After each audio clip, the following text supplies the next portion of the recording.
toi, Seigneur. Nous n'avons que toi, Jésus.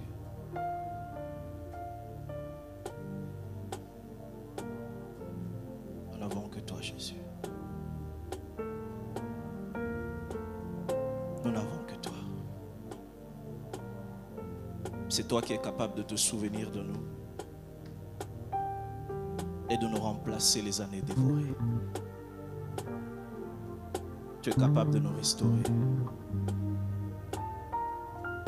et de nous remettre en marche. Que ton nom soit béni ce matin. Bénis cette heure, bénis ta parole et que la gloire te revienne. Au nom de Jésus. Alléluia. Alléluia. Maya miso nangai komi maya kati kati na isobe yobongoli pasi nangai ko lela oyo yangai komi lelo koseka oyo nazanga kilomi lelo yo ekomi yanga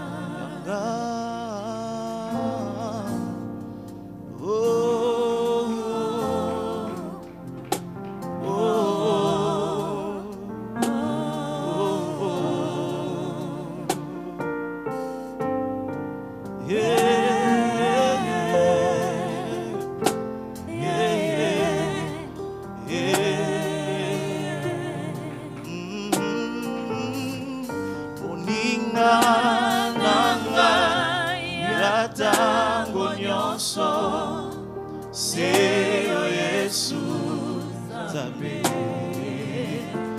awanga nakangaite atangai nazangi oh muninga nanga yatango nyonso Seyo Yesu zabe awanga nakangaite atangai nazangi apota ya motema nanga yoka usi yango Yesu nazala kikati na pasi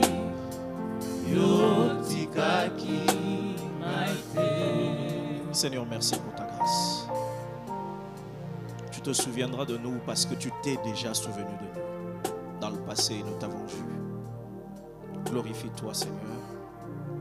Au nom de Jésus. Amen. Bonjour à chacun d'entre nous.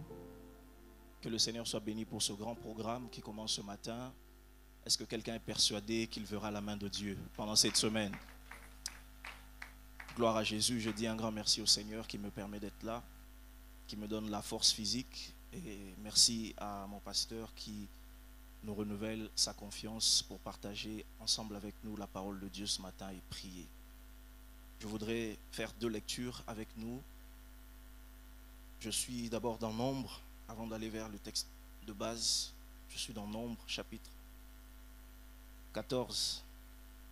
Nombre, chapitre 14, à partir du verset 26. Nombre 14, à partir du verset 26.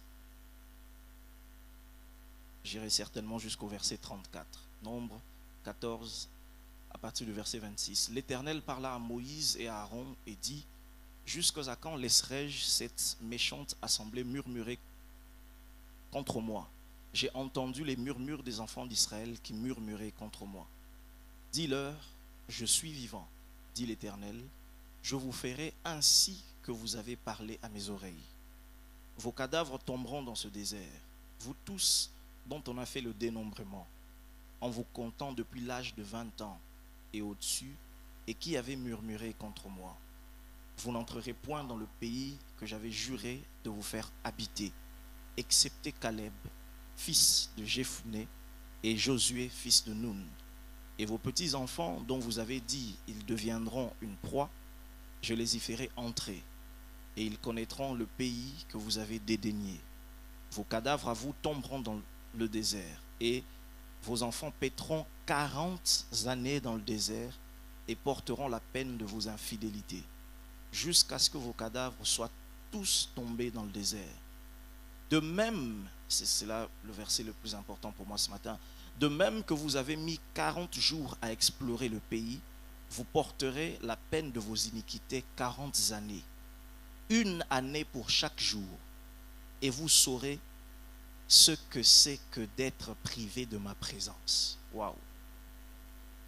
Je reprends le verset 34. De même que vous avez mis 40 jours à explorer le pays, vous porterez la peine de vos iniquités 40 années, une année pour chaque jour, et vous saurez ce que c'est que d'être privé de ma présence. Revenons au texte principal de Genèse chapitre 30. Nous allons prendre quelques versets, bien que notre thème principal soit au verset 22. Mais commençons à partir du premier verset de Genèse chapitre 30. Lorsque Rachel vit qu'elle ne donnait point d'enfant à Jacob, elle porta envie à sa sœur, et elle dit à Jacob, donne-moi des enfants ou je meurs. La colère de Jacob s'enflamma contre Rachel, et il dit, suis-je à la place de Dieu qui t'empêche d'être féconde?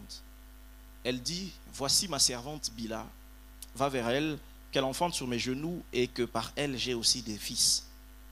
Et elle lui donna, et elle lui donna pour femme Bila, sa servante, et Jacob alla vers elle. Bila devint enceinte et enfanta un fils à Jacob. Rachel dit, Dieu m'a rendu justice, il a entendu ma voix, et il m'a donné un fils. C'est pourquoi elle l'appela du nom de Dan. Bila, servante de Rachel, devint encore enceinte et enfanta un second fils à Jacob. Rachel dit, j'ai lutté divinement contre ma sœur et j'ai vaincu. Et elle l'appela du nom de Nephtali. Alléluia. Alléluia. Je vais prendre le verset pour gagner le temps. Verset 17. Dieu exauça Léa, qui devint enceinte et enfanta un 5e fils à Jacob. Léa dit, Dieu m'a donné mon salaire parce que j'ai donné ma servante à mon mari, et elle l'appela du nom de Issachar.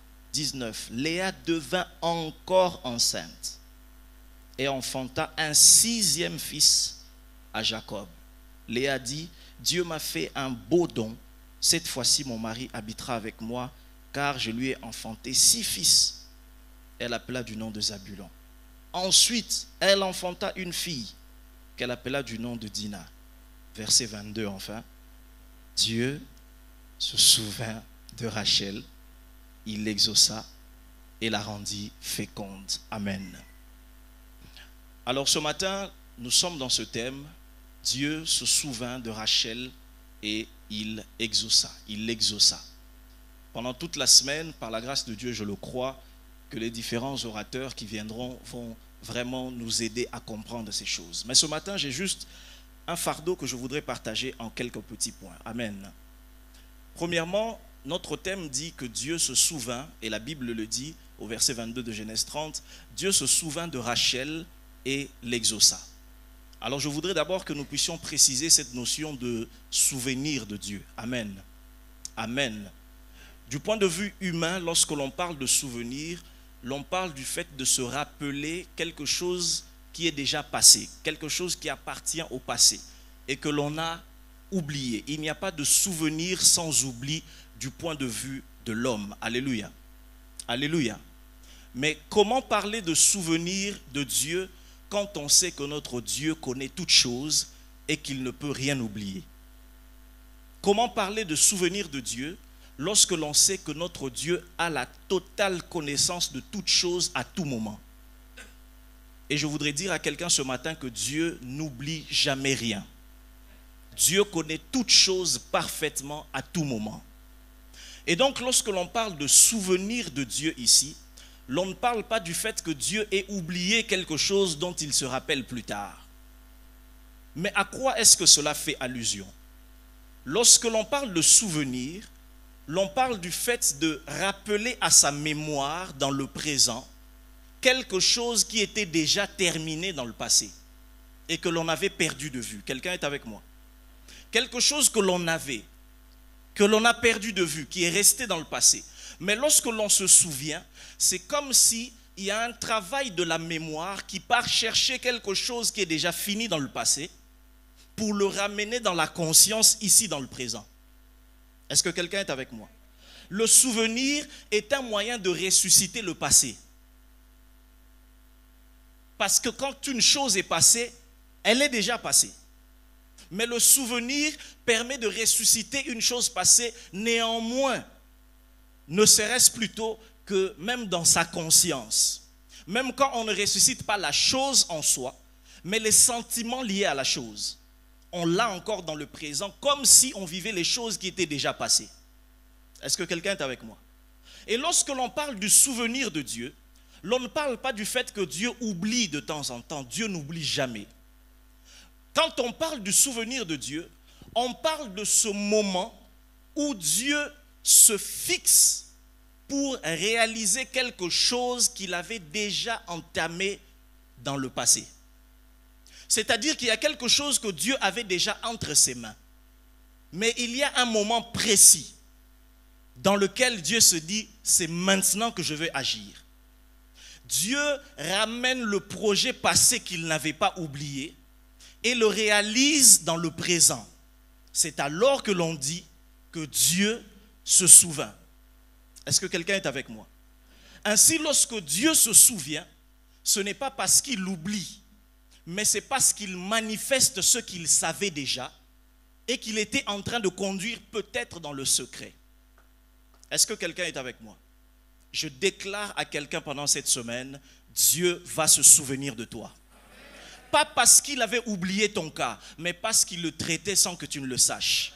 Mais quand on dit qu'il va se souvenir, ça veut dire qu'il va dévoiler ce qu'il savait déjà et ce sur quoi il était en train de travailler. C'est pourquoi quand l'homme se souvient, il raconte une histoire.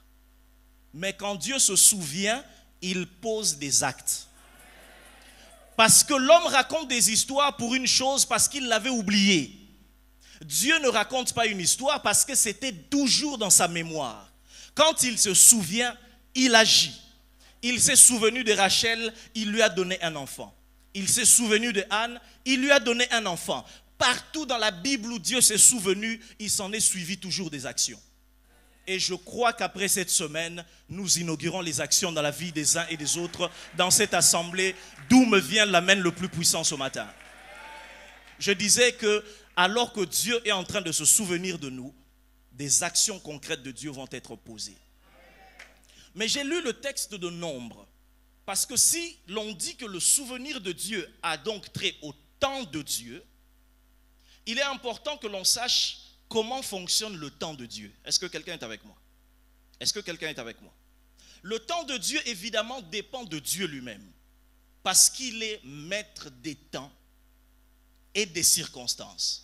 C'est lui qui fixe toutes choses et il fait toutes choses comme il le veut et quand il le veut. Alléluia.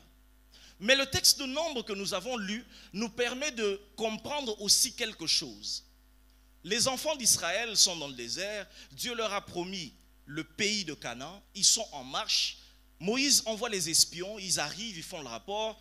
Et là, ils commencent à murmurer. Ils commencent à parler contre Dieu.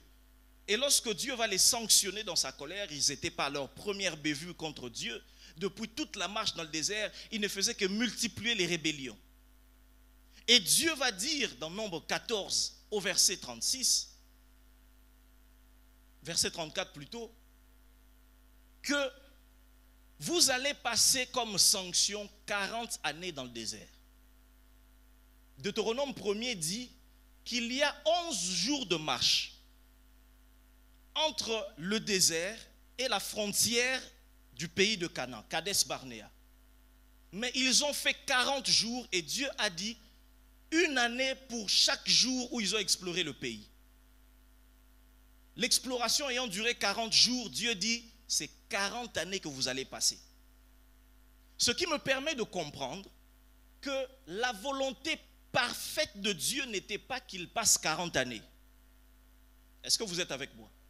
La volonté parfaite de Dieu, s'il l'avait craint, s'ils avaient cru en lui, c'était de passer, je ne sais pas combien de temps, mais en tout cas largement moins que 40 ans. Au minimum 11 jours, comme était la durée de la marche du désert vers le pays promis. Leur rébellion a permis de gonfler la durée. Est-ce que quelqu'un est avec moi? Leur rébellion a permis de gonfler la durée qu'ils avaient à faire dans le désert. En d'autres termes, leur attitude a influencé le temps de l'exaucement. Est-ce que quelqu'un est avec moi ce matin? Leur attitude a influencé le temps de l'exaucement. Ce qu'ils devaient avoir à 12 heures, leur rébellion leur a donné le jour d'après. Et donc, le temps de Dieu dépend de Dieu. Mais le temps de Dieu dépend aussi de l'attitude que chacun de nous a vis-à-vis de Dieu. Dieu fait toutes choses belles en son temps, mais les mauvaises choses font que les belles choses peuvent être reportées de leur temps. Dieu fait toutes choses belles en son temps, mais les mauvaises choses que l'on fait peuvent repousser certaines choses loin dans le temps. Ainsi, la mauvaise attitude peut créer un retard. Est-ce que je parle à quelqu'un ce matin? La mauvaise attitude peut créer un retard. Et quand on reçoit un retard, non, ça c'est le temps de Dieu. Ce n'est peut-être pas le temps de Dieu, c'est le temps de ta rébellion. Dieu aurait pu le faire peut-être un peu plus tôt, si vous aviez obéi. Enfants d'Israël, Dieu vous aurait fait peut-être posséder Canaan un peu plus tôt, si vous aviez une autre attitude, si vous aviez exercé les choses qu'il vous avait demandé de faire. Mais la rébellion a conduit à retarder les choses. Mes frères, Église du Seigneur, toute chose que l'on obtient en retard n'est pas toujours liée au temps de Dieu. C'est quelquefois lié à la rébellion de nos cœurs. Et il est important de ne pas accuser Dieu de venir en retard quand c'est nous qui retardons nous-mêmes les promesses de Dieu. Est-ce que je parle à quelqu'un ce matin? Il est important de ne pas considérer Dieu comme Nzambe a toujours un retard. Pas toujours le cas. Quelquefois Dieu vient avant, mais il ne trouve pas l'attitude qu'il fallait. Quelquefois Dieu vient à l'heure, mais quand il vient à l'heure, il n'y a pas suffisamment de foi. Quelquefois Dieu vient à l'heure, mais il trouve des attitudes incompatibles à l'accomplissement de la promesse. Et il est le Dieu d'éternité. Il a tout le temps. Il va s'asseoir, il va t'attendre jusqu'à ce que tu comprennes la leçon qu'il t'a demandé de pratiquer. Il y a des gens ici dans cette église, ce n'est pas Dieu qui tarde, c'est toi qui fais patienter. C'est toi qui retardes l'accomplissement jusqu'à ce que tu comprennes ce que Dieu t'a dit. Et tout ce qu'il t'a dit, c'est qu'il faut que tu apprennes à prier. Mais tant que tu privilégies ton sommeil, ta fatigue, à la vie de prière effective, et que tu n'as pas encore compris cette leçon, tu retardes et tu penseras que c'est le temps de Dieu, alors que c'est le temps de Dieu plus les années de la rébellion. Je prie Dieu qu'il donne la révélation à quelqu'un ce matin. Afin que tu obtiennes à 12 heures ce que Dieu a dit que tu auras à 12 heures. Dieu ne vient pas toujours en retard, Dieu vient au bon moment. Mais quelquefois l'on obtient en retard parce que l'on n'a pas compris ce que Dieu fait. Pourquoi je parle de ces choses? Parce que j'ai soupçonné Rachel d'avoir obtenu en retard certaines choses, non pas à cause de Dieu, mais à cause d'elle-même. Parce que je fais un procès à Rachel ce matin. Je me dis, ce qu'elle a obtenu au verset 22, je pense qu'elle aurait pu l'obtenir un peu plus tôt. Mais je crois qu'elle a activé dans sa vie certaines choses qui ont empêché à Dieu de se souvenir d'elle, de mettre son dossier sur la table directement. Parce qu'elle avait des attitudes qui retardaient le souvenir de Dieu à son égard. Et ce matin, je vais partager 3 éléments 3 facteurs qui peuvent retarder le souvenir de Dieu à notre égard. La première chose, la Bible déclare au verset 30, au verset 1er du chapitre 30, c'est que Rachel vit qu'elle ne donnait point d'enfant à Jacob. Elle porta envie à sa sœur, elle dit à Jacob, donne-moi des enfants ou je meurs. On l'a dit ici dans la prière. Rachel va faire un constat, elle voit qu'elle est stérile. Sa réaction n'est pas d'aller vers Dieu. Sa réaction, c'est d'aller vers son mari. Et Rachel va se mettre à brutaliser Jacob, à la saisir, à le saisir plutôt. Donne-moi des enfants ou je meurs. Vous entendez ça? Ou je meurs. Vous imaginez combien et avec quelle intensité elle a dû tourmenter son mari. Mais le problème n'était pas Jacob. L'erreur de Rachel, c'est de croire que les résultats dépendent des hommes et non de Dieu. Église du Seigneur, les résultats dépendent de Dieu. Rachel ne pouvait pas comprendre comment elle était la plus aimée, comment elle était la plus choyée, mais elle n'avait pas des enfants. Parce que les résultats dépendent de Dieu et non pas des hommes. Si cela ne dépendait que de Jacob, je pense que Jacob aurait voulu avoir des enfants d'abord avec Rachel qui était sa préférée. Mais même l'amour de Jacob pour Rachel n'a pas influencé les éléments pour que Rachel ait des enfants avant Léa. Les résultats de la vie ne sont pas en fonction de combien les gens vous aiment. C'est en fonction de ce que Dieu dispose d'abord.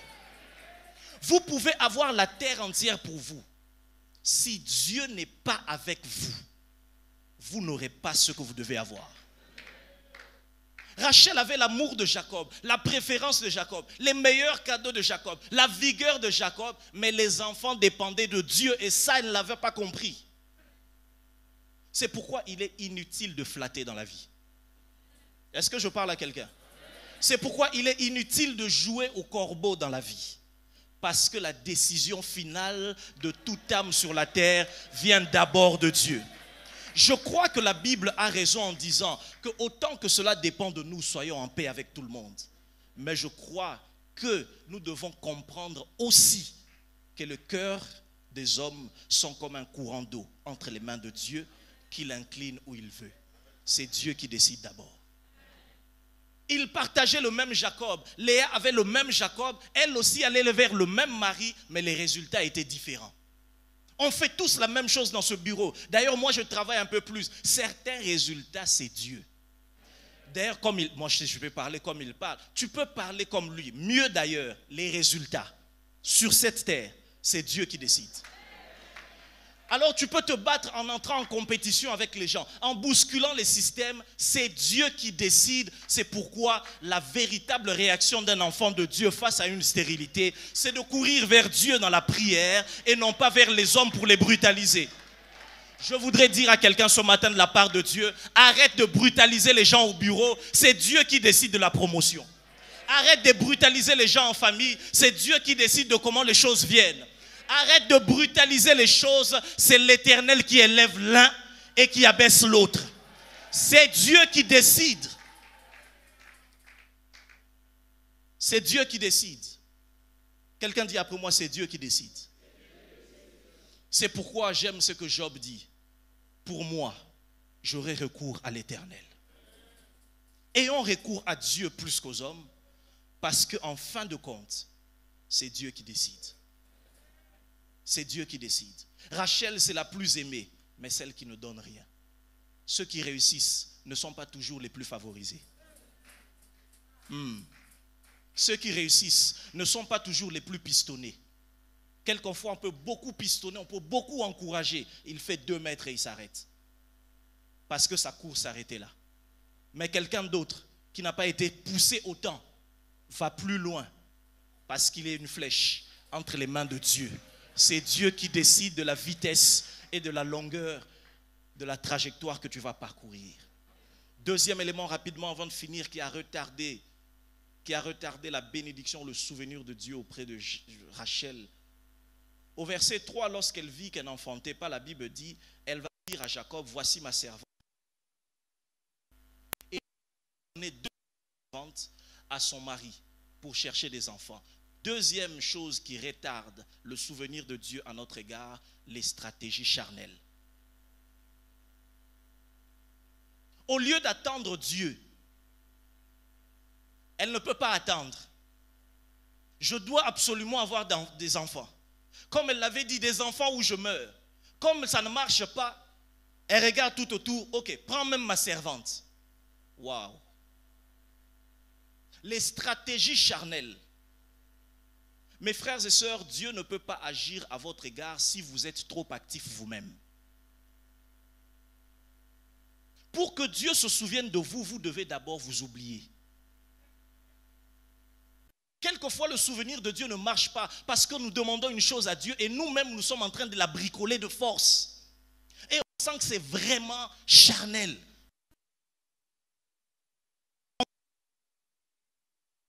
On veut absolument l'avoir. Ça ne marche pas, on donne la servante. Vous savez, quand elle a donné sa servante, elle a avoué implicitement qu'elle était stérile. En donnant sa servante, elle a lancé un message en disant, moi je reconnais que ma matrice ne donnera pas d'enfant. Alors prends ma servante. Et pourtant, elle pouvait aller directement vers Dieu. Mais elle a conçu des stratégies. Ce matin, je ne prêche pas l'oisiveté. Je ne prêche pas de ne pas agir. Je prêche de ne pas agir charnellement. Avec des éléments montés de toutes pièces qui n'ont rien à voir avec Dieu. Troisièmement, qu'est-ce qui a retardé la bénédiction ou le souvenir de Dieu dans la vie de Rachel?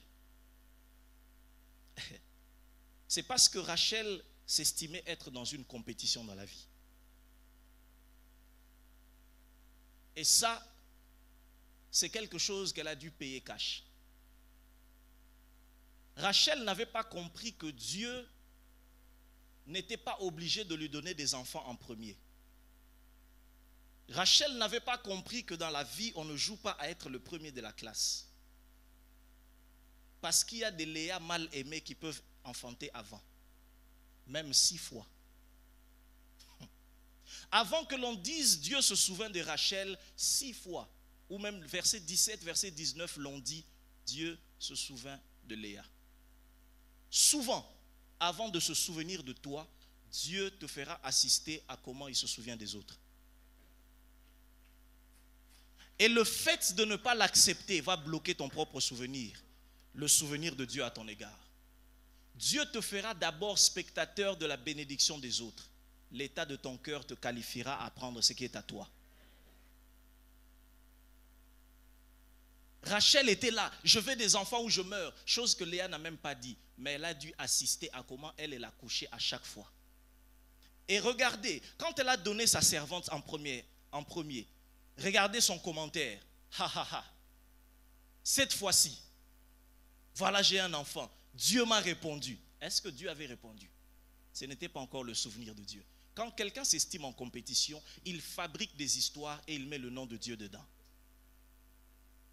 Et pourtant, Dieu n'a rien fait. Deuxième enfant que sa servante va avoir. J'ai lutté divinement contre ma soeur. Qui t'a mis en compétition? Et j'ai gagné. Ce n'est pas le souvenir de Dieu. Mais quand Dieu se souvient d'elle, regardez, après ce temps-là, on ne cite même plus Rachel fit ceci. C'est lorsqu'elle a abandonné. Elle ne faisait plus rien. Elle ne se battait plus. Elle ne bousculait plus les Jacob. Elle était devenue calme, se concentrant sur Dieu, que Dieu est venu l'exaucer. L'une des choses qui retarde le souvenir de Dieu à notre égard, c'est que l'on pense que Dieu va le faire d'abord avec nous. Il peut le faire d'abord avec les autres. Et d'ailleurs, il y a toujours quelqu'un avec qui Dieu va le faire d'abord. Il y a toujours quelqu'un qui va obtenir 6 fois ce que vous cherchez pour la première fois. Et cela ne relève pas de l'injustice. Cela relève de la destinée. Dieu ne veut pas vous donner 6 enfants. Dieu veut te donner un Joseph. Dieu investit dans la qualité de ce qu'il va te donner, non pas dans la quantité de fils qu'il te multiplie pour jouer une compétition. Ce matin, je voudrais prier avec quelqu'un. Est-ce possible que ce soit nous-mêmes qui retardons ce que Dieu est en train de vouloir faire? Est-ce qu'on ne devrait pas considérer le fait qu'il se peut que ce soit nous le problème? Dieu veut le faire avec toi. Mais quand Dieu le fait à côté, comment tu es? Quand Léa enfante, pourquoi tu te sens en compétition avec elle? Regardez, quand Léa enfante, elle ne cite jamais Rachel dedans. Mais quand Rachel a des résultats, c'est toujours ma soeur a vu. Quelquefois, nous sommes en compétition avec des gens qui n'ont même pas notre temps. Et Dieu voit cela. Et il attend jusqu'au moment où le cœur sera abandonné à lui. En commençant ces 6 jours de prière à ces moments matins, je voudrais que l'on prie pour nos cœurs. Nous allons prier pour nos cœurs, d'abord pour accepter que c'est Dieu qui détient les résultats. C'est Dieu qui détient les résultats. Dieu nous encourage à travailler, Dieu nous encourage à agir, Dieu nous encourage à mettre des principes en avant, mais c'est Dieu qui décide des résultats. Est-ce que quelqu'un peut élever sa voix ce matin?